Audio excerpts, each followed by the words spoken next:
జూబ్లీహిల్స్ ఉప ఎన్నిక ప్రచారం రేపటితో ముగియనుంది. ఇవాళ కేటీఆర్ రోడ్ షోలో పాల్గొననున్నారు. జూబ్లీహిల్స్ లో గెలవడానికి బీఆర్ఎస్ సర్వశక్తులు ఒడ్డుతోంది. కాంగ్రెస్ ప్రభుత్వం అధికారంలోకి వచ్చాక ఏం చేశారో చెప్పాలని బీఆర్ఎస్ నేతలు ప్రశ్నిస్తున్నారు. జూబ్లీహిల్స్ ప్రచారంలో భారీ ఎత్తున గులాబీ శ్రేణులు పాల్గొంటున్నాయి. ఇక ఇదే అంశానికి సంబంధించి పూర్తి డీటెయిల్స్ అందించడానికి జూబ్లీహిల్స్ నియోజకవర్గం షేక్పేట్ నుంచి మా ప్రతినిధి దిలీప్ లైవ్ లో జాయిన్ అవుతున్నారు. దిలీప్, చెప్పండి, రేపటితో ఈ ప్రచారం ముగియనున్న నేపథ్యంలో రెండు పార్టీలు కూడా ఎలాంటి కసరత్తు చేస్తున్నాయి, అప్డేట్స్ ఏంటి?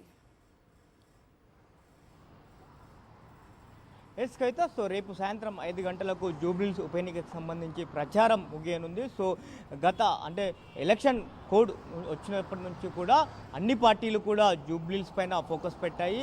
సో ముఖ్యంగా బీఆర్ఎస్ పార్టీ కనుక చూసుకుంటే కొంత దూకుడుగా విరుస్తున్న పరిస్థితి కనిపిస్తుంది. ఎందుకంటే మాగంటి గోపీనాథ్ సిట్టింగ్ ఎమ్మెల్యే అకాల మరణంతో ఈ యొక్క ఉప ఎన్నిక రావడంతో మాగంటి సునీత అభ్యర్థిగా ప్రకటించడంతో పాటు నియోజకవర్గ డివిజన్ల వారీగా ఇన్ఛార్జీలను కూడా నియమించడంతో పాటు ముందస్తుగానే ఇంటింటి ప్రచారంలో భాగంగా కూడా బీఆర్ఎస్ పార్టీ దూకుడుగా వివరిస్తున్న పరిస్థితి కనిపిస్తోంది. అలాగే బీఆర్ఎస్ వర్కింగ్ ప్రెసిడెంట్ కేటీఆర్ డివిజన్ల వారీగా రోడ్ షోలు అలాగే కార్నర్ మీటింగ్లు కూడా నిర్వహిస్తుంది. సో ఇవాళ కూడా ఎర్రగడ్డలో కార్నర్ మీటింగ్తో పాటు అలాగే రోడ్ షోలో కూడా బీఆర్ఎస్ వర్కింగ్ ప్రెసిడెంట్ కేటీఆర్ పాల్గొనబోతున్నారు. సో ఇప్పటికే ఇంటింటి ప్రచారం, సో డివిజన్ల వారీగా ఇన్ఛార్జీలను నియమించడంతో పాటు ఒక్కొక్క డివిజన్కి ఒక్కొక్క జిల్లా నేతలకు కూడా అప్పగించిన పరిస్థితి కనిపిస్తుంది. సో ప్రస్తుతం మనం షేక్పేట్లో ఉన్నాం. ఈ షేక్పేట్ ఎమ్మెల్సీ దాచోదు శ్రవంతో పాటు నిజామాబాద్ జిల్లాలకు సంబంధించిన నేతలకు ఈ యొక్క డివిజన్ పూర్తి బాధ్యతలు కూడా అప్పగించారు. ఇలాగా మొత్తం 7 డివిజన్లకు సంబంధించి కూడా పూర్తి స్థాయిగా 7 జిల్లాలకు సంబంధించినటువంటి నేతలకు అప్పగించిన పరిస్థితి కనిపిస్తూ ఉంది. సో ఎప్పటికప్పుడు ఆ ప్రచార సరళి ఎలా జరుగుతుంది అనేటువంటి విషయానికి సంబంధించి కూడా ఒక వార్ రూమ్ని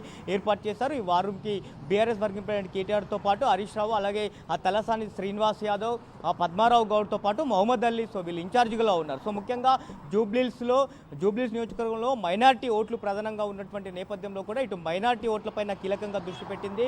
సో ఇటు ప్రచారంతో పాటు జాయినింగ్స్ పైన కూడా ప్రత్యేకంగా దృష్టి పెట్టింది.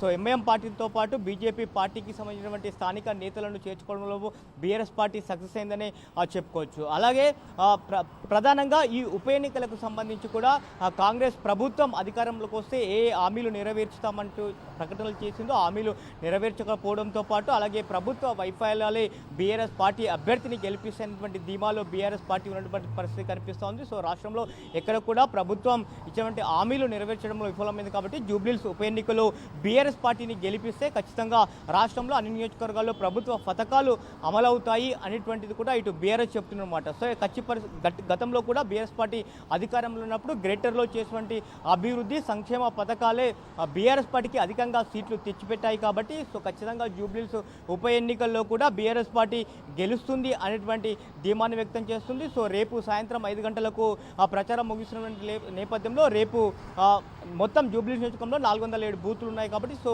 బూతుల ఇన్ఛార్జీలతో రేపు కేటీఆర్ టెలికాన్ఫరెన్స్ను కూడా నిర్వహించబోతున్నారు. సో ఈ రకం బీఆర్ఎస్ పార్టీ అయితే ప్రచారంలో దూసుకుపోతున్న పరిస్థితి అయితే కనిపిస్తూ ఉంది. Right Dilip, thank you.